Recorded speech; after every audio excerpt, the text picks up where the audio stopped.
Hello बच्चों, कैसे हैं आप सब। I hope you all are fine. बच्चों, आज हमारा लेक्चर पैकिंग एफिशिएंसी और एज लेंथ पर है। तो ये जो लेक्चर है ये बहुत ज़्यादा इंपॉर्टेंट लेक्चर है क्योंकि हम लोगों को इसके ऊपर बहुत ज़्यादा सवाल मिलते हैं एंट्रेंस एग्जामिनेशंस में। अगर आप नीट की बात कर लें तो यही टॉपिक पे सबसे ज़्यादा क्वेश्चंस मिलेंगे। इवन जेई मेंस में भी बहुत ज़्यादा क्वेश्चंस आए हैं इसके ऊपर। समझ आ रहा है, क्लियर है। तो ये बहुत ज़्यादा इंपॉर्टेंट टॉपिक है, packing efficiency, packing fraction, edge length. तो ये जो पैकिंग एफिशिएंसी है ना, ये डिपेंड करता है एज लेंथ पर। तो पहले हम लोग क्या करेंगे, एज लेंथ निकालना सीखेंगे, उसके बाद हम लोग पैकिंग एफिशिएंसी पे जाएंगे। यहां से जो पार्ट स्टार्ट होने वाला है, जो इससे हम लोग आगे बढ़ने वाले हैं, यहां से आपका इमेजिनेशन थोड़ा सा अच्छा होना चाहिए। आपको अच्छा लेवल का इमेजिन करना पड़ेगा। अब समझ आ रहा है, क्लियर है। आप मेरे साथ में बने रहिए, आपको पूरा लेक्चर क्लियर हो जाएगा। बस प्रॉपरली इसको लेक्चर को देखना है, उसके नोट्स बनाने, एक एक वर्ड को, एक एक सेंटेंस को ध्यान से सुनना है, पूरा आपके दिमाग में बैठ जाएगा। क्लियर है। तो आगे जो है अभी पैकिंग एफिशिएंसी करेंगे, उसके बाद हम लोग कोऑर्डिनेशन नंबर करेंगे और उसके बाद हम लोग फिर पैकिंग ऑफ सॉलिड्स करेंगे। पैकिंग ऑफ सॉलिड्स को मैं लास्ट में कराऊंगा क्योंकि सबसे ज्यादा इमेजिनेशन वही लगती है आपकी। ठीक है, सबसे खतरनाक पार्ट मैं कहूंगा तो वही है आपका पैकिंग ऑफ सॉलिड्स। तो हम लोग वो सब आखिर में करेंगे वॉइड्स के साथ में। अभी हम लोग क्या करने जा रहे हैं, अभी हम लोग पैकिंग एफिशिएंसी करेंगे। क्लियर है। चलिए आइए इसको हम लोग समझने की कोशिश करते हैं। तो सबसे पहला जो हम लोग पढ़ेंगे वो है edge length of a unit cell. एक यूनिट सेल का हम लोग क्या निकालना है, एज लेंथ निकालना है। समझ आ गया। जैसे एज लेंथ का मतलब क्या होता है, जैसे आपका 2D फिगर में साइड होता है, साइड का जो लेंथ होता है उसी को क्या कहते हैं, 3D में एज लेंथ कहते हैं। समझ आ गया। तो हमारे पास कौन कौन से यूनिट सेल है, क्यूबिक वाले 3 है, बताया था मैंने कौन कौन सा। एक आपका है SCC, एक आपका BCC और तीसरा आपका FCC, simple cubic, body centred cubic और आपका फेस सेंटर्ड क्यूबिक। समझ आ रहा है, क्लियर है। तो यहां पर हमारे पास क्या है, 3 टाइप के यूनिट सेल है, इन्हीं का हम लोग को एज लेंथ निकालना है। क्योंकि मैंने आपसे कहा था कि 95% हम लोग को क्या पढ़ना है, क्यूबिक यूनिट सेल पढ़ना है। समझ आ रही बात, क्लियर है। चलिए आइए, तो हम लोग सबसे पहले क्या करते हैं, SCC को ले लेते हैं। सबसे पहले हम लोग क्या करते हैं, SCC लेते हैं। लेक्चर को ध्यान से सुनना है, जैसे मैं बताते जा रहा हूं, अगर आपके वैसे आप उसको समझ जाएं, आपको कभी कंफ्यूजन नहीं होगा और कभी भी आप क्या करेंगे, एज लेंथ को कैलकुलेट कर लेंगे। अगर आप भूल भी जाए तो आप उसको कैलकुलेट कर लेंगे। जैसे मैं बताते जा रहा हूं वैसे इसको ध्यान रखिए। क्लियर है। तो आपको बताया था मैंने कि SCC में क्या होता है, SCC में एटम्स कहां पर प्रेजेंट होते हैं, SCC में एटम्स जो है वो कॉर्नर्स पर प्रेजेंट होते हैं। कहां पर, कॉर्नर्स पर प्रेजेंट होते हैं। ठीक है ना, ये आपको बताया था। सिर्फ कॉर्नर्स पे होंगे, बॉडी सेंटर में, बॉडी के सेंटर पे हो फेस सेंटर, बॉडी के सेंटर पे और कॉर्नर पे, फेस सेंटर में, फेस के सेंटर पे और कॉर्नर पे। तो कॉर्नर पे तो प्रेजेंट होंगे ही सब में। तो ये अपने को समझ में आया। फिर मैंने आपको इसका रियल पिक्चर बताया था। मैंने आपको यह भी बताया था कि दिस इज इक्विवेलेंट टू, ये किसके इक्विवेलेंट है। इसमें मैंने आपसे कहा था कि अगर आप गौर से देखेंगे वो 8 क्यूब बना करके, तो आपको समझ में आएगा कि एक क्यूब में जो एक कॉर्नर होता है उसमें जो आपका एटम है उसका सिर्फ 1/8 पार्ट क्यूब के अंदर आता है, बाकी दूसरे यूनिट सेल में जाता है। मैंने आपसे कहा था नींबू इमेजिन करिए, और नींबू का क्या 1/8 पार्ट ही क्या होगा, इसके अंदर होगा, बाकी सब कहां होगा, बाकी दूसरे यूनिट सेल्स में बटा हुआ होगा। समझ आ गया। तो इसी को हम लोग क्या करते हैं, 3D व्यू में बनाते हैं। ये आपको बनाना सिखाया था लास्ट टाइम मैंने। ठीक है, कॉन्ट्रीब्यूशन ऑफ यूनिट सेल अगर नहीं देखा है तो जाकर के देखो उसको, पहले इसको पक्का करो, लिखा था वहां मैंने, इंपॉर्टेंट लेक्चर है, आगे काम आएगा। तो ये जो है ऐसे कुछ हमारा क्यूब है और ये जो चीज है यही बना रहा हूं मैं 3D में, है ना। ये तो ऐसे आपको एक हम लोग ने स्कीमेटिक डायग्राम समझा दिया। अब मैं क्या कर रहा हूं, आपको 3D में बताता हूं। तो 3D में कैसा होगा, 3D में कुछ इस तरीके से होता है, ये इस तरीके से होता है 3D में। ठीक है, यहां पर ये इस तरीके से होगा, ये इस तरीके से होगा, यहां पर ये ऐसे होगा, ये ऐसे होगा। इस तरीके से मैंने आपको समझाया था कि इसका सिर्फ 1/8 पार्ट आता है। इसको अगर हम लोग ऐसे यहाँ पर शेड कर दें इसका, तो आपको चीज़ें समझ में आएंगी। ठीक है, ये ऐसा है, क्लियर हो रहा है, ये ऐसा। ठीक है, ये ऐसा ऐसा ऐसा है, ये इस तरीके से है। ठीक है, आप बोलेंगे सर ये सब क्यों, अभी समझाऊंगा क्यों हो रहा है।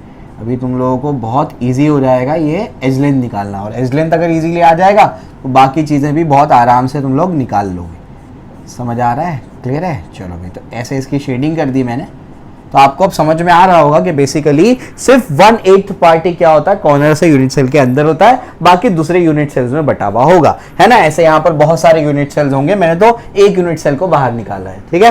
अब ध्यान से सुनना, नींबू का 1/8 पार्ट यहां पर है, नींबू का 1/8 पार्ट यहां पर है। ये क्या है, ये तो एज है, यहां से यहां तक का क्या एज है, इसका लेंथ जो है, इसका लेंथ ए है, इसका लेंथ क्या है, ए है, ठीक है ना। अब जरा गौर से देखें आप, नींबू के मैंने क्या बोला था, नींबू के कितने हिस्से करने हैं आपको, 8 हिस्से करने, एक को आपने बाहर निकाला तो सेंटर से यहां तक का डिस्टेंस क्या होगा, रेडियस ही होगा। समझ आ रहा है क्या बोल रहा हूं मैं, तो यानी ये अगर सेंटर है तो सेंटर से यहां तक का डिस्टेंस क्या है, आर है। समझ आ रहा है क्या बोल रहा हूं मैं, और सेंटर ये है तो यहां से यहां तक का डिस्टेंस भी क्या है, आर है। अच्छा, तो ये आर और ये आर मिलाकर के क्या होगा, 2r, और वही क्या हो जाएगा, a, तो a इज इक्वल्स टू क्या हो जाएगा, 2r। कुछ समझ आया। तो जब हम लोग SCC के बारे में पढ़ रहे हैं तो SCC में आपको देख के ही समझ में आ जाना चाहिए कि यहां पर बेसिकली क्या हो रहा है, बेसिकली एक इसके इक्वल आ रहा है, 2r के इक्वल आ रहा है। समझ आई बात, क्लियर है। इतनी इजीली आपने क्या कर दिया, एज लेंथ निकाल लिया। समझ आ गया। तो याद रखिएगा, ये आपको समझ में आया तो ये और ये सेम चीजें हैं, समझ आ गया। ये आपको एक स्कीमेटिक डायग्राम समझाते हैं हम लोग, लेकिन एक्चुअल पिक्चर ये होता है। यहां पर एक और चीज आपको समझ में आ रही होगी कि यहां पर कॉर्नर के एटम्स देखो क्या कर रहे हैं, टच कर रहे हैं। ये दोनों कॉर्नर के एटम टच कर रहे हैं, ये वाला भी टच कर रहा है, इसके ये साइड भी होगा, ऊपर भी होगा, नीचे भी होगा, वो समझाऊंगा मैं आगे जाकर के। तो ये अपने को बात समझ में आ रही है कि कॉर्नर के एटम्स क्या कर रहे हैं, टच कर रहे हैं। सब एक दूसरे से टच नहीं कर रहे हैं। ये वाला देखेंगे तो ये से टच कर रहा है, ये से टच कर रहा है, एक पीछे टच कर रहा होगा, इधर टच कर रहा है, तो ये अपने को समझ में आना चाहिए। तो बेसिकली आपको ये मैंने समझा दिया कैसे एज लेंथ निकालते हैं। क्लियर हो रहा है, एससीसी का कैसे निकालते हैं। अब ये पिक्चर मैं फिर से इस्तेमाल करूंगा, अभी आपको ध्यान रखना है, ये आपको क्लियर हो गया, ठीक है। तो एससीसी में क्या करेंगे, अब इसको रब कर देता हूं मैं, सीधे आप लोग क्या करेंगे, यहां पर एससीसी में लिख देंगे कि एससीसी में क्या आया, पहली चीज में एससीसी में क्या आया, एससीसी में एज लेंथ क्या है, ए इज इक्वल्स टू 2r आया। समझ आई बात, क्लियर है, ठीक है ना। तो यहां पर एक और चीज आप लिखेंगे, एससीसी क्या होता है, एससीसी में एटम्स अलोंग, ये atoms at corner touch each other. समझ में आ गया, देखो ध्यान से, ये एटम है एक, है ना, 1/8 पार्ट है उसका, तो ये इसको टच कर रहा है, इसको टच कर रहा है, इसको टच कर रहा है। तो कॉर्नर के एटम क्या कर रहे हैं, एक दूसरे को टच कर रहे हैं। सब एक दूसरे को नहीं कर रहे, लेकिन एक एटम क्या कर रहा है, बाकी 3 को यहां पर टच कर रहा है। इस तरीके से यहां पर दूसरा यूनिट सेल होगा। समझ आ रहा है क्या बोल रहा हूं मैं, यहां पर भी होगा, यहां पर भी होगा। तो अभी मैं समझाऊंगा कोऑर्डिनेशन नंबर में, अभी तो आप लोगों को ये समझना है। क्लियर हो गया, ये अपने को समझ में आता है, ठीक है। अब अपन क्या करते हैं, आगे बढ़ते हैं। आगे क्या है, ध्यान से सुनो। अब क्या पढ़ना है, एससीसी की बात क्या पढ़ना है, अब अपने को पढ़ना है बीसीसी, ठीक है ना। ध्यान से सुनना है, बहुत इंपॉर्टेंट है, बहुत ज्यादा इंपॉर्टेंट। एससीसी तो सबको समझ में आता है, बीसीसी में कंफ्यूजन होता है बच्चों को, बताता हूं मैं। ये क्या है, एटम्स एट द कॉर्नर था, यहां पर होगा atoms along the body diagonal touch each other।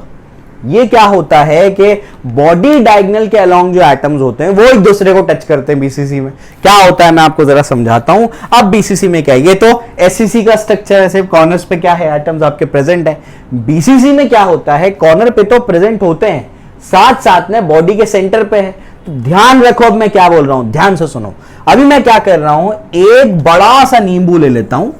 एक नींबू मैंने ले लिया, नींबू मतलब एक एटम, स्फेरिकल होता है एटम, नींबू भी स्फेरिकल होता है, इस वजह से नींबू से कंपेयर किया गया। तो एक बड़ा सा नींबू में लेता हूं, ध्यान से सुनना, एक बड़ा सा नींबू में लेता हूं और बड़ा नींबू ऊपर से क्या करता हूं, यहां पर प्रेस करके इसको अंदर डाल देता हूं। समझ आ रहा है क्या बोल रहा हूं मैं। तो क्या होगा, ये सब जो एटम एक दूसरे को टच कर रहे थे, ये थोड़ा थोड़ा सा खिसक खिसक के साइड में चले जाएंगे, ये भी खिसक खिसक के साइड में चले जाएंगे। बात समझ में आ रही है, क्यों, क्योंकि मैंने क्या कर दिया, एक बड़ा नींबू लेकर के क्या कर दिया, यहां से उसको प्रेस करके अंदर डाल दिया। तो ये कुछ इस तरीके से यहां पर आकर के अंदर बैठ गया और वो सबको टच कर रहा है। वो क्या कर रहा है, बड़ा नींबू क्या कर रहा है, सारे एटम्स को टच कर रहा है। तो इमेजिन करो, एक तुम्हारे पास क्यूब है, यहां पर आपके पास कॉर्नर्स के 1/8 पार्ट, 1/8 पार्ट, 1/8 पार्ट, 1/8 पार्ट, ऐसे यहां पर भी नीचे का भी क्या है 1/8 पार्ट। ऊपर से बड़ा नींबू लो और क्या कर दिया, ऐसे घुसा के क्या कर दिया, उसके अंदर डाल दिया। बात समझ में आ रही, क्लियर है। जैसे ही तुमने क्या कर दिया, बड़ा सा नींबू उसके अंदर डाला, तो ये सब एटम्स जो है ना, ये खिसक खिसक के क्या हो जाएंगे, साइड में हो जाएंगे। अब एक दूसरे को टच करना छोड़ देंगे। समझ आ रहा है क्या बोल रहा हूं मैं, क्लियर है। यहां से भी छोड़ देंगे।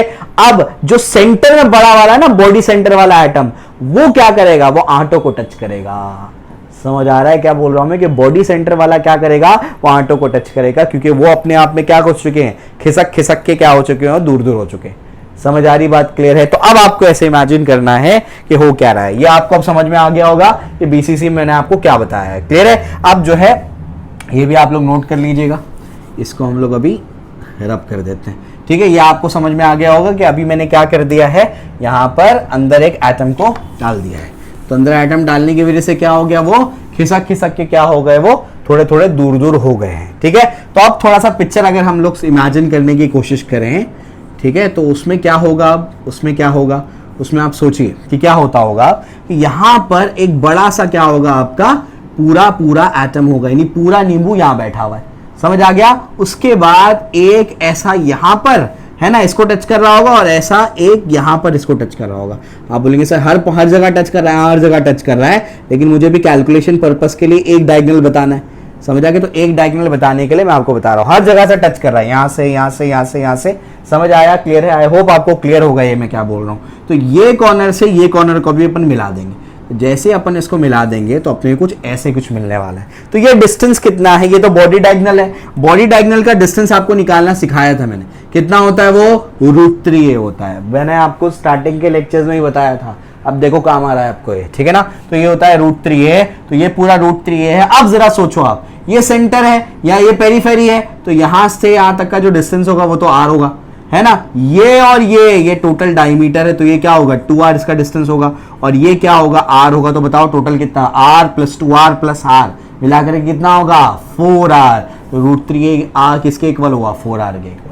समझ आया, क्लियर है। कैसे √3 हुआ बता दूं क्या, वो भी बता देता हूं, देखो ध्यान से। ये तुम्हारा क्या है, ये तुम्हारा a है, ये बता दो क्या होगा, ये क्या होगा, ये तो √2a होगा, ये तो बताया था मैंने कैसे, ये a है, ये a है, तो यहाँ पर पाइथागोरस थ्योरम लगाओगे तो ये क्या होगा, √2 है। तो अगर आप गौर से ट्राइंगल को देखेंगे तो ये a है, ये √2a है, तो ये अपने आप क्या हो जाएगा, √3a। पाइथागोरस थ्योरम आप लगा सकते हैं इसमें, समझ आया, क्लियर है। तो ये पहले भी मैंने आपको बताया था, जाकर के आप देख सकते हैं उसको। तो a क्या हो जाएगा, a हो जाएगा 4r/√3। तो अगर आपको लॉजिक समझा है ना, आप कभी भी क्या कर देंगे, इसको डिराइव कर लेंगे, समझ आया। तो एससीसी में क्या है, 1/8 पार्ट कॉर्नर पे लगे हुए। आप बीसीसी में क्या करेंगे, बड़ा सा नींबू लेके क्या कर देंगे, इसको प्रेस करके अंदर डाल देंगे, तो सब क्या हो जाएंगे, खिसक खिसक के साइड में हो जाएंगे। और एक बॉडी डायगोनल वालों को ज्वाइन कर लो, r 2r r, समझ आ गया, टोटल मिला के 4r। समझ आई बात, क्लियर है। तो इस तरीके से ये क्या हो जाएगा, आपका बीसीसी का एज लेंथ आ जाएगा, क्लियर है। अब क्या बात करेंगे, अब हम लोग एफसीसी की बात करेंगे। तो एफसीसी में क्या होता है वो आपको बताता हूं, ये भी आपको क्लियर हो गया, ठीक है ना। अब हम लोग क्या करेंगे, एफसीसी की बात करेंगे। आओ, तो एफसीसी में क्या होता है, देखो ध्यान से। अब हम लोग क्या करेंगे, एफसीसी की जब हम लोग बात करेंगे तो atoms along phase diagonal, phase diagonal के अलोंग जो एटम्स होते हैं वो एक दूसरे को टच करते हैं। इसमें क्या मतलब होता है, आइए इसको समझने की कोशिश करते हैं। तो हमारे पास क्या है, मान लो कि ये हमारे पास क्या है, इस तरीके से ये एक आपके पास क्यूब है ना। तो यहां पर मैंने आपको ये समझा दिया कि बेसिकली क्या होता है। पहले एससीसी बताओ, एससीसी में इस तरीके से होगा, ये आपको मैंने पहले ही क्लियर किया, मैं फिर से बना रहा हूं ताकि पिक्चर बिल्कुल क्लियर रहे, ठीक है। ये ऐसे होगा, ये ऐसे, ये ऐसे, ठीक है ना। तो इस तरीके से ये आपके पास है, ये ऐसा है ना। तो ये हमारे पास है कुछ इस तरीके से, ये ऐसा है, क्लियर हो गया, ठीक है। इस तरीके से आपके पास है, ये क्या है, आपका एससीसी है। अब क्या करो आप, एफसीसी को इमेजिन करने के लिए क्या करना है, सोचो जरा। आप एक नींबू लो, नींबू को आप आधे में काटो, समझ आ रहा है क्या बोल रहा हूं मैं। नींबू क्या कर दो, आधा काट दो, आधा काट देंगे तो उसके दो पीस हो जाएंगे, एक ऐसा पीस हो जाएगा और एक ऐसा पीस हो जाएगा, समझ आया, क्लियर है। ऐसे आपको 3 नींबू लेने हैं, 3 नींबू लेंगे तो आपको कितने मिलेंगे, आधा आधा काट के 6 नींबू मिल जाएंगे। वो 6 नींबू जो आपके बनेंगे ना, उसको आपको ऐसे उठाना है, ये एक पार्ट को उठाना है और उसका ये कर्व पार्ट अंदर की तरफ डालना है। समझ आ रहा है क्या बोल रहा हूं मैं, यानी आप वो कर्व पार्ट को क्या करेंगे, ऐसे अंदर की तरफ डालेंगे तो ये कुछ ऐसे और ये ऐसे अंदर जाएगा, समझ आ गया। जैसे ही आप क्या करेंगे, ऊपर से प्रेस करके इसको डालेंगे, फिर से खिसक खिसक के क्या हो जाएंगे, साइड में जाएंगे। वो एक पार्ट यहां पर भी आ जाएगा, एक हो गया, 2 हो गया, टोटल 6 है ना। 3 हो गया, उसके बाद यहाँ पर क्या हो गया 4 हो गया, 5 हो गया और एक 6 हो गया। समझ आ गया। तो ऐसे मिला करके एक पीछे वाले फेस पे भी है, तो ऐसे मिला करके आपके पास टोटल 6 आधे नींबू है। और आधे आधे नींबू को क्या कर देंगे आप, ऊपर से ऐसे लगाएंगे, फिर ऐसे लगाएंगे, फिर ऐसे लगाएंगे, ऐसे लगाएंगे, ऐसे लगाएंगे, ऐसे लगाएंगे। इमेजिन कर पाए आप? क्लियर हो गया। तो इस तरीके से आप क्या कर सकते हैं, इस तरीके से आप क्या कर सकते हैं, एफसीसी को बना सकते हैं। तो अब आप एफसीसी को इमेजिन कर रहे होंगे कि एफसीसी में बेसिकली क्या होता है। एफसीसी में यह होता है कि अगर आपने क्या कर दिया, ऊपर से प्रेस करके क्या कर दिया, नींबू को डाला, है ना, तो आसपास वाले क्या हो गए, एटम्स दूर दूर हो गए। समझ आ गया। इसने क्या कर दिया, वो सबको दूर दूर कर लिया, उनकी थोड़ी सी जगह ले ली। तो फेस वाले 4 के 4 वो आधे कटे हुए नींबू को क्या कर रहे होंगे, वो उसको टच कर रहे होंगे। इमेजिन करो, इमेजिन करो कि क्या हो रहा होगा कि ये जो आपके ऊपर वाले, इमेजिन करो तो ये क्या है, जैसे आपने आधा नींबू क्या कर दिया, प्रेस करके इसमें लगाया, तो क्या होगा, ये सब ऐसे साइड साइड हो गए। समझ आ गया। और वो बाकी के कॉर्नर के जो 4 है ना, कॉर्नर के चारों सेंटर वाले नींबू, आधे नींबू को क्या कर रहे होंगे, टच कर रहे होंगे। इमेजिन कर पाए? क्लियर है। तो ये आपको समझना है। क्लियर हो गया। तो आई थिंक आपको ये पिक्चर क्लियर है कि क्या बोल रहा हूं मैं। तो आपको टोटल क्या करने हैं, 3 नींबू लेने हैं, 3 को आधे आधे में काटना है, टोटल 6 आपके पास आधे नींबू हो जाएंगे। और क्या कर देना है, हर फेस पे क्या करना है, वो कर्व वाला पार्ट अंदर घुसा देना है। क्लियर हो गया, समझ में आ गया। इस तरीके से आपके पास एफसीसी बन जाएगा। तो एफसीसी में अगर हम लोग अभी 2D में इमेजिन करने की कोशिश करें तो हो क्या रहा होगा, ऐसे आपके पास क्या होगा, ऐसे आपके पास यहां पर एक आधा नींबू होगा, इसका कर्व पार्ट क्या होगा, अंदर के डायरेक्शन में होगा, ऐसे होगा कर्व पार्ट, है ना, वो अंदर है। ठीक है। और यहां पर आपके पास क्या है, एक 1/8 पार्ट एक कॉर्नर का और 1/8 पार्ट एक कॉर्नर का, बाकी 2 कॉर्नर पे भी है, लेकिन सिर्फ समझाने के लिए मैं आपको बता रहा हूं। फिर आप क्या करो, फेस डायगोनल बनाओ। फेस डायगोनल जैसे आप बनाएंगे तो ये डिस्टेंस क्या होगा, r, ये क्या हो जाएगा 2r। देखो ये पूरा है ना, ये क्या हो जाएगा आपका 2r, और ये आपका फिर से क्या हो जाएगा r। क्लियर हो रहा है? ठीक है ना। तो इस तरीके से आपके पास क्या बनेगा, ऐसे आपके पास बनेगा r 2r r मिला करके 4r। और फेस डायगोनल की लेंथ आपको बताया था मैंने कितना होता है, √2a होता है। कितना होता है वो, √2a होता है। क्लियर है। वो भी कैसे बता दूं, ये आपका ऐसे ट्राइंगल है, ये आपका यहां से यहां तक का a है, ये भी क्या है a है, तो ये क्या बनेगा, ट्राइंगल बन रहा है ना, तो ये क्या बनेगा, देखो ये सेम चीज है, ये ऐसे a है, ये भी a है, तो ये क्या बनेगा आपका √2a बनेगा। ठीक है ना। तो ये आपका √2 है, तो ये हो जाएगा, तो ए क्या हो जाएगा, ए हो जाएगा 4r/√2। समझ आया? क्लियर है। ये किसका एज लेंथ आया, एफसीसी का आया। क्लियर है। बीसीसी का क्या आया, 4r/√3, और एससीसी का क्या आया, 2r आया। समझ आई बात? क्लियर है। तो अगर आपको ये समझ में आ गया तो पैकिंग एफिशिएंसी तो आपके बाएं हाथ का खेल है। समझ आ गया। वापस से बताता हूं, एससीसी में क्या है, 1/8 पार्ट नींबू होगा, कहां पर है, सिर्फ कॉर्नर्स पे लगा हुआ है, आपस में वो टच भी कर रहे हैं, ये अपने को समझ में आ रहा है। क्लियर है। अब अपन क्या करते हैं, आगे बढ़ते हैं। आगे क्या, जब हमको बीसीसी बनाना है तो क्या करना है, एक पूरा नींबू लेकर के क्या कर दो, ऊपर से ऐसे उसको प्रेस करके डाल दो, तो क्या हो जाएगा, वो बाकी आइटम्स को खिसका देगा और सेंटर में जाके बैठ जाएगा। क्लियर है। जब एफसीसी बनाना है तो क्या करना है, 3 नींबू लेकर के क्या करना है, आधे आधे में कट करना है, और हर फेस पे क्या करना है, कर्व वाला पार्ट लेकर के अंदर की तरफ ऐसे पुश करके लगा देना है। समझ आ गई बात? क्लियर है। ये सबसे सिंपलेस्ट मेथड है इसको इमेजिन करने का। समझ आई बात? क्लियर है। उसके बाद तो आपको कोई दिक्कत है ही नहीं। एससीसी में तो a = 2r है, सीधा अपने को इमेजिन हो जाता है। दोनों केसेस में, बीसीसी और एफसीसी में, जो आपका रेडियस के टर्म्स में लेंथ बनेगा, बॉडी डायगोनल का और फेस डायगोनल का, वो 4r बनेगा। वो रेडियस अलग अलग है। समझ आ रहा है क्या बोला मैं, दोनों का रेडियस क्या अलग अलग है, लेकिन इन जनरल क्या आ रहा है, 4r आ रहा है। तो बॉडी डायगोनल में 4r को √3 से इक्वेट करना है, और फेस एफसीसी में क्या करना है, फेस डायगोनल को 4r को √2a से इक्वेट करना है। दोनों को फिर इक्वेट करके आप आसानी से निकाल लेंगे। ठीक है। तो अगर आपको तीनों का एज लेंथ अगर पता लग गया, समझ में आ गया, तो अब हम लोग क्या करेंगे, अब हम लोग आगे की तरफ जाएंगे और पैकिंग एफिशिएंसी निकालेंगे। उससे पहले कुछ और चीजें मैं आपको बताऊं, आइए देखते हैं।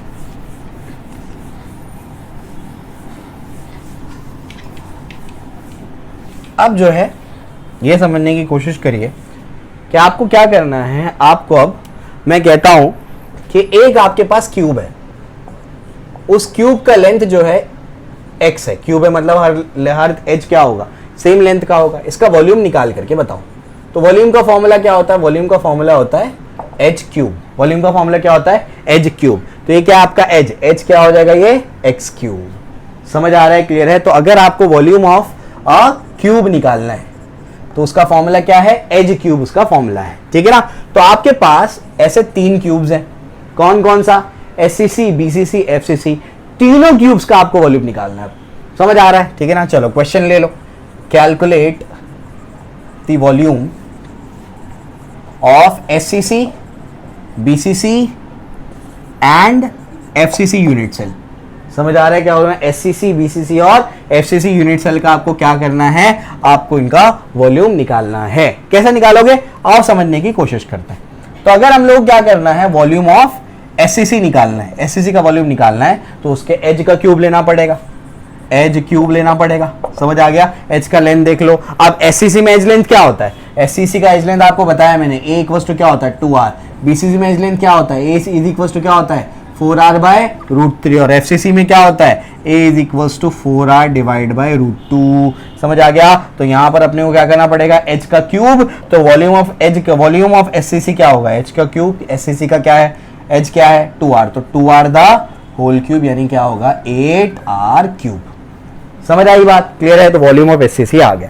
अब वॉल्यूम ऑफ क्या निकालना है आपको, बीसीसी निकालना है। फिर से वही फॉर्मूला, h का क्यूब, है ना। अभी काम आएगा बेटा ये सब, ठीक है ना। बताओ जल्दी से क्या होगा, h क्या है, एज लेंथ है उसका 4r/√3 द होल क्यूब। अब इसका होल क्यूब करेंगे तो 4 4 16, 16 4 64r क्यूब डिवाइडेड बाय 3√3। समझ आई बात, क्लियर है। तो इस तरीके से आप इसको लिख देंगे। उसी तरीके से अपन क्या करेंगे, वॉल्यूम ऑफ एफसीसी निकालेंगे। फिर से यही फॉर्मूला, h का क्यूब इज इक्वल्स टू क्या हो जाएगा, ये हो जाएगा 4r divided by √2 the whole cube. इसका क्यूब करेंगे तो 4 16 16 4 64r क्यूब डिवाइड बाय 2√2। ये हमारे पास आया। इसको ऐसे ही मत छोड़ देना, आगे भी कैलकुलेट करो। आगे कैसे कैलकुलेट करोगे इसको, 64 2 1 232, तो कितना हो जाएगा 32r क्यूब डिवाइडेड बाय क्या होगा √2, है ना। इसको क्या कर सकते हैं, देखो जरा ध्यान से, √2 से मल्टीप्लाई, √2 से डिवाइड, तो ये क्या हो जाएगा, डिनोमिनेटर में 2 हो जाएगा, यहाँ √2 हो जाएगा, 2 1 यानी 16√2r क्यूब। ये आपके पास क्या आ गया, वॉल्यूम ऑफ एफसीसी आ गया। समझ आया। वॉल्यूम याद करने की जरूरत नहीं है, एज लेंथ याद करने की जरूरत है। तो बताओ बीसीसी में एज लेंथ क्या है 2r, 4r/√3। एससीसी में क्या है 2r, एफसीसी में क्या है 4r/√2। समझ आया, क्लियर है। याद कर लो, उसको इंपॉर्टेंट है, याद करोगे तुम मुझे, अगर इसको याद कर लोगे, ठीक है। चलो भाई, ये भी हो गया। इसके बाद अभी क्या करना है, इसके बाद पहले मैं आपको टैबुलर फॉर्म में लिख के बताता हूँ, फिर हम लोग आगे बढ़ते हैं। अब सब समझाता हूँ मैं, ठीक है। लेक्चर को ध्यान से सुनो, सब दिमाग में बैठ जाएगा, बस ध्यान से सुनने का, ठीक है। चलो भाई, यहां पर अपन क्या करते हैं, हमारा कॉलम बना लेते हैं। एससीसी की जब हम लोग बात करेंगे तो एससीसी में बताओ क्या होगा, एससीसी में एज लेंथ क्या है, ए इज इक्वल टू 2r। समझ आया, क्लियर है। इसके बाद मैंने आपको कहा कि अगर आपको क्या करना है, इसका वॉल्यूम लिखना है, volume of SCC unit cell. SCC का वॉल्यूम क्या होगा, यहां पर होगा 2r द होल क्यूब, यानी क्या होगा 8r क्यूब हो जाएगा। समझ आई बात, क्लियर है। तो वॉल्यूम ऑफ एससीसी मिल गया। अभी वॉल्यूम ऑफ एटम्स भी निकाल करके बताऊंगा, उसको थोड़ा सा जगह छोड़ देते हैं यहाँ पर। अभी क्या करेंगे अपन, यहाँ पर बीसीसी का लिखेंगे। तो बीसीसी का बताओ क्या है, बीसीसी का है ए इज इक्वल टू क्या है 4r/√3, है ना। और वॉल्यूम ऑफ बीसीसी क्या आया, वॉल्यूम ऑफ बीसीसी आया 64r क्यूब डिवाइडेड बाय 3√3, ठीक है। अभी थोड़ी सी जगह चाहिए मुझे यहाँ पर, उसका भी यार क्या लिखूंगा मैं, अभी यहाँ वॉल्यूम ऑफ एटम्स भी लिखूंगा। अब वॉल्यूम ऑफ आपका क्या है एफसीसी, एफसीसी का एज लेंथ बताओ 4r बाय क्या है √2, और वॉल्यूम ऑफ एफसीसी क्या है आपका, यहाँ पर अभी बताया 16√2, और ये क्या हो जाएगा r क्यूब। समझ में आ गई बात, क्लियर है। तो इस तरीके से अभी मैंने क्या कर दिया, जो जो चीजें डिराइव की वो आपके सामने लिख दी, ठीक है। अब मैं आपको एक नई चीज सिखाने जा रहा हूं। ये अगर आपको आसानी से समझ में आ जाए तो पैकिंग एफिशिएंसी निकालना आपके लिए बहुत इजी हो जाएगा, ठीक है। आ जाइए। तो अभी मैं आपको निकालना सिखा रहा हूं वॉल्यूम ऑफ एटम्स। क्या निकालना सिखा रहा हूं, वॉल्यूम ऑफ एटम्स, ठीक है, इनसाइड यूनिट सेल। हाँ, यूनिट सेल के अंदर वॉल्यूम ऑफ एटम्स कैसे निकाले जाते हैं वो आपको मैं बताने की कोशिश करूंगा। तो वॉल्यूम ऑफ एटम निकालने का क्या तरीका है मैं आपको समझाता हूं। यहां पर मान लो कुछ यहां पर बॉल्स पड़े हैं, ठीक है, ऐसे कुछ बॉल्स आपके पास पड़े हैं, सबके सब सेम साइज के, यानी सबका रेडियस क्या है, सेम है। मैं जानना चाहता हूं कि ये जो है इस बाउंड्री के अंदर जो बॉल्स हैं इनका वॉल्यूम कितना है, इन्होंने कितनी जगह ली हुई है। समझ आ रहा है क्या बोल रहा हूं मैं, ठीक है ना। तो अब मैं कैसे करूंगा, सबके सब सेम साइज के, तो मैं क्या करूंगा, एक का वॉल्यूम निकाल लूंगा। मान लो इसका वॉल्यूम 4 आया, वॉल्यूम कितना आया 4 आया। समझ आ गया। और टोटल बॉल्स कितने, 1 2 3 4 5 6 7 8 9, एक और ले लेते हैं यहाँ पर 10। समझ आ गया, क्लियर है। तो मैं क्या कर दूंगा, एक का वॉल्यूम लिया मैंने, एक का वॉल्यूम इनटू क्या कर दूंगा, इनटू जितने भी नंबर है। समझ आ गया, यानी अगर मुझे वॉल्यूम निकालना है तो मैं क्या कर दूंगा, volume of 1 ball multiplied by number of ball. समझ आ गया, 4 इंटू 10 यानी कितना हो जाएगा, 40 टोटल वॉल्यूम हो जाएगा। समझ आ गया, यानी टोटल अगर वॉल्यूम निकालना है तो क्या करना पड़ेगा, अपने को ये करना पड़ेगा कि भाई एक बॉल का वॉल्यूम कितना है multiplied by total number of balls कितने हैं। क्लियर हो गया। चलो भाई, यही लॉजिक मैं यहां पर भी लगाऊंगा अभी, ठीक है। वो क्या है, एक यूनिट सेल का मुझे क्या करना है, एक यूनिट सेल में कितने एटम्स यानी कितने स्फीयर्स का मुझे वॉल्यूम निकालना है। तो मैं क्या करूंगा, मैं लिखूंगा number of atoms per unit cell, एक यूनिट सेल में कितने नंबर ऑफ एटम्स है multiplied by volume of 1 atom. समझ आ रहा है क्या बोल रहा हूं मैं, हाँ यही आपको समझना है। एक एटम का वॉल्यूम निकाला, मल्टीप्लाइड बाय जितने भी एटम्स है उसे मल्टीप्लाई कर दिया। क्लियर हो रहा है, ठीक है ना। चलो भाई, तो number of atoms per unit cell is Z, ये आपको बताया था मैंने। समझ आ गया, contribution of atoms per unit cell, ये आपको बताया था, उसमें जेड लिया था मैंने, ये जेड है। और एक एटम का वॉल्यूम क्या होगा, एटम तो स्फीयर है, स्फेरिकल है, और स्फीयर का वॉल्यूम क्या होता है 4/3 पाए आर क्यूब। तो चुपचाप यही लिखो, 4/3 पाए आर क्यूब, ये आपका क्या है, वॉल्यूम ऑफ एटम्स है। समझ आया, क्लियर हो गया, कोई दिक्कत नहीं, ये अपने को अब समझ में आ रहा है। अब अपन क्या करेंगे, अपन ये करेंगे कि एससीसी में वॉल्यूम ऑफ एटम्स कितना है, फिर बीसीसी में कितना है और एफसीसी में कितना है। समझ आ गया। तो सबसे पहले क्या करते हैं, एससीसी का निकालते हैं।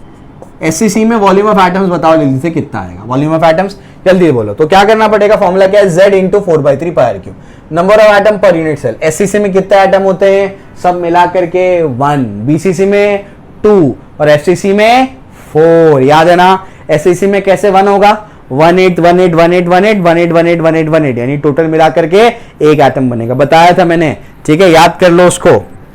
तो Z का वैल्यू एससीसी के लिए क्या होता है, 1 multiplied by 4/3 pi r cube, ठीक है ना, ये हो गया। सेकंड क्या है आपका, बीसीसी। बीसीसी के लिए जल्दी बताओ वॉल्यूम ऑफ एटम्स कैसे निकलेगा। बीसीसी के लिए Z का वैल्यू कितना होता है, 2, 2 एटम्स होते हैं इफेक्टिव उसके अंदर, 2 इंटू हो जाएगा 4/3 पाई आर क्यूब। समझ आया, क्लियर है। उसके बाद थर्ड आपका क्या है, एफसीसी। एफसीसी में बताओ जल्दी से क्या होगा, वॉल्यूम ऑफ एटम्स। एफसीसी में Z कितना होता है, 4 into 4/3 pi r cube. Clear हो गया, समझ आ गया। ये देखो यहाँ पर वॉल्यूम ऑफ एटम्स भी निकाल लिया मैंने, यहाँ पर क्या आया, 4/3 पाई आर क्यूब आया।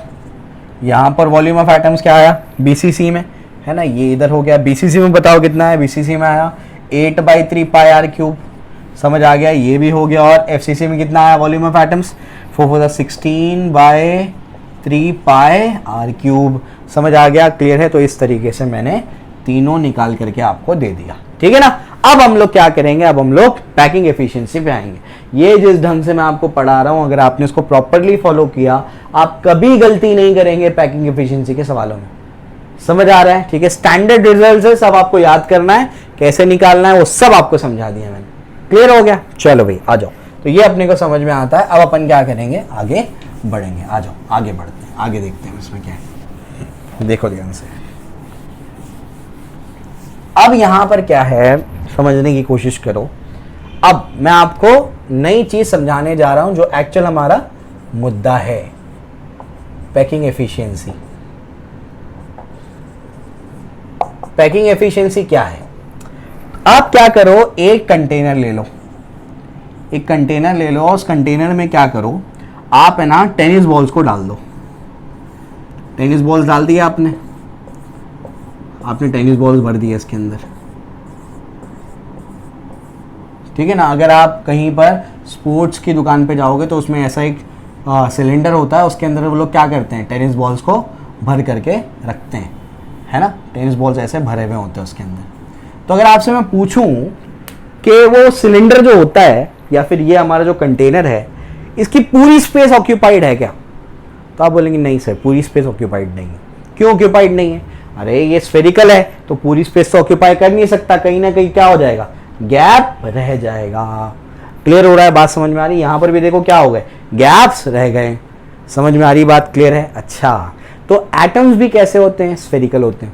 अगर उनको हम लोग यूनिट सेल में भरने की कोशिश कर रहे हैं तो क्या पूरी स्पेस उन लोग ने ऑक्यूपाई कर लिया? आंसर है नहीं। आपने अगर एससीसी देखा तो सिर्फ कॉर्नर्स पे है, बीच का पूरा क्या था? खाली था। आपने बीसीसी देखा तो क्या था? कॉर्नर्स पे तो थे, साथ साथ में जैसे अपन ने क्या कर दिया, सेंटर में, बॉडी सेंटर पे एक एटम को रखा, तब भी क्या हो गई? अच्छी खासी जगह खाली थी उसमें भी। समझ आया? क्लियर है? बीच की जगह एससीसी के कंपैरिजन में तो भर गई, लेकिन फिर भी क्या है, खाली खाली आपको जगह मिलेगी।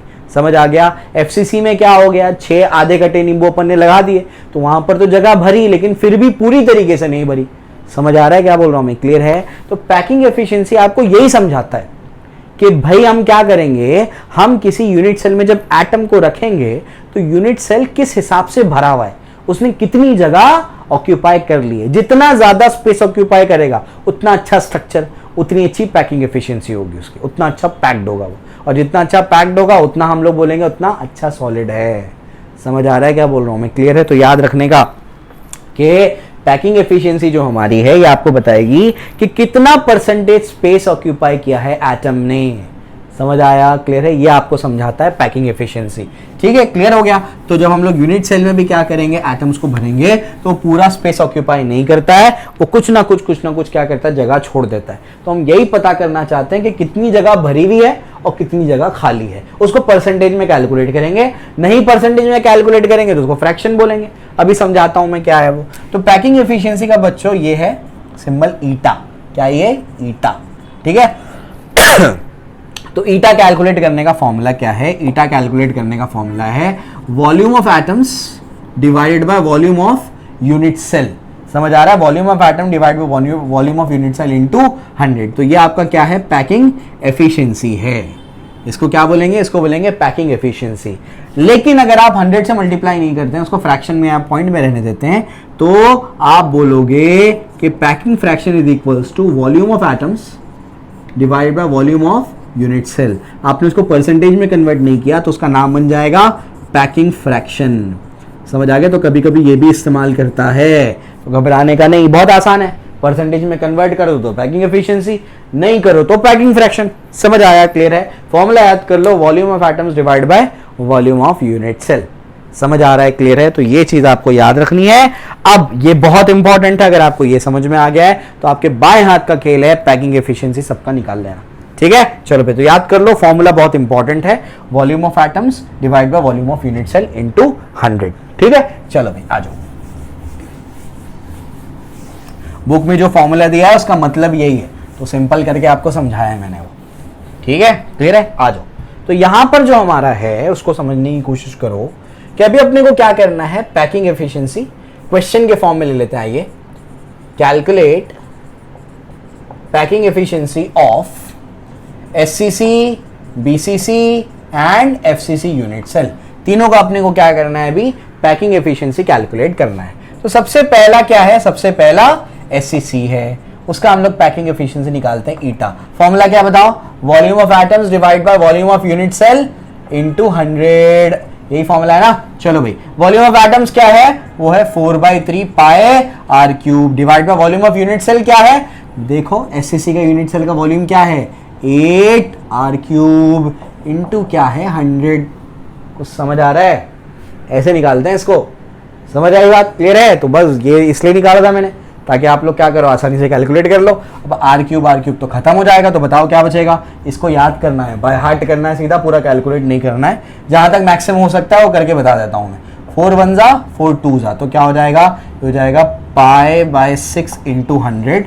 समझ आ गया? क्लियर है? π/6 इंटू 100, और ये कितना हो जाएगा? 3, और ये 50 π/3, ये होता है 52.7%। क्या होता है? 52.7% आपका क्या होता है? Packing efficiency.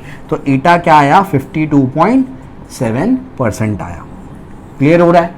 कोई दिक्कत नहीं है, इतनी आसानी से आप क्या कर सकते हैं, इसको निकाल सकते हैं। ठीक है? अब इसके बाद क्या है, आगे बढ़ते हैं। आगे क्या, अब मुझे निकालना है, ये तो इतना परसेंटेज पैक्ड है, यानी 50% ऑलमोस्ट ही क्या है? पैक्ड है। कौन? एससीसी में। अब परसेंटेज वॉइड कितना है? वॉइड मतलब खाली जगह कितना है। तो अब मुझे निकालना है परसेंटेज वॉइड। याद करना है बच्चों ये परसेंटेज वॉइड। तो परसेंटेज वॉइड कैसे निकालूंगा?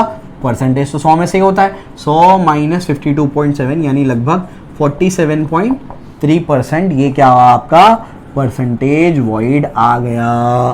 तो परसेंटेज वॉइड क्या आया आपका 47.3% आया, ये आपका क्या है परसेंटेज वॉइड है।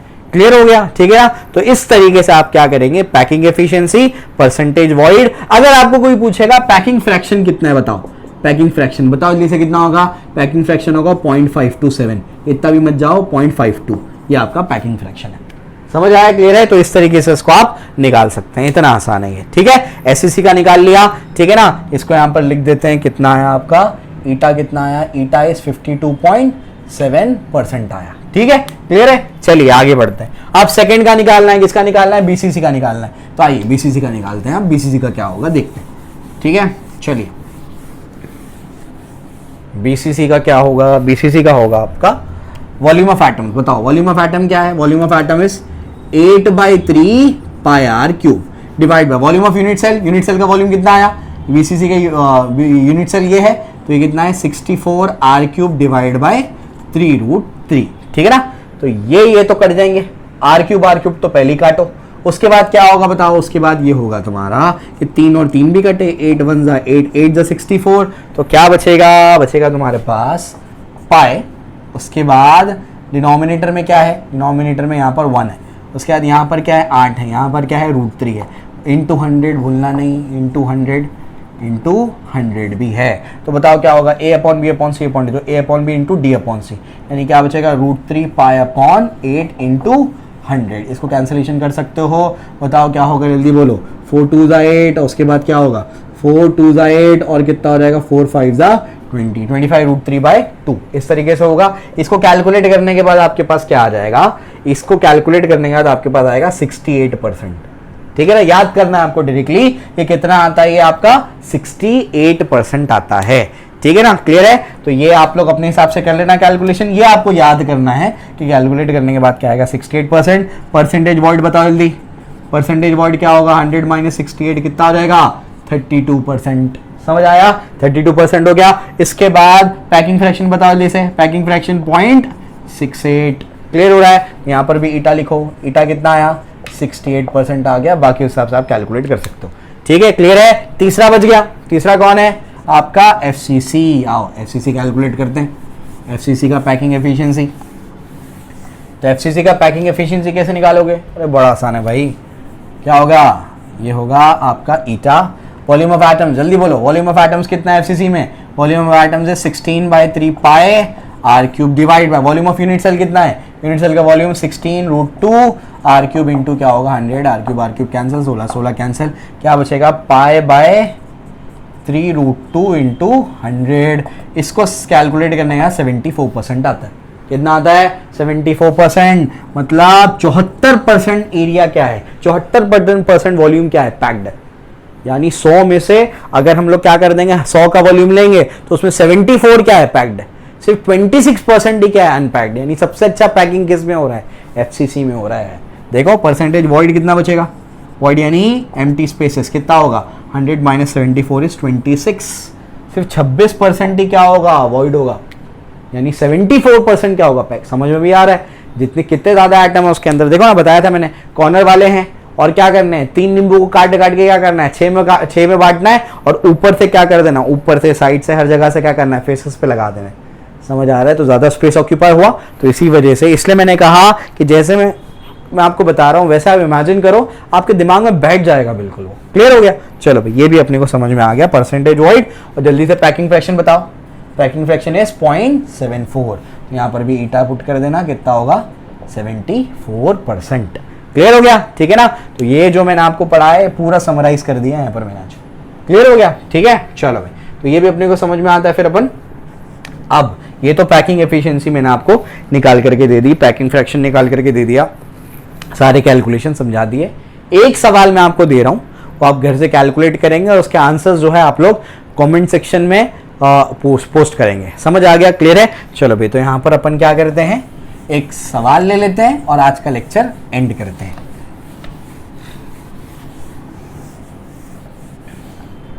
ठीक है, ये आपको समझ में आ ही गया होगा।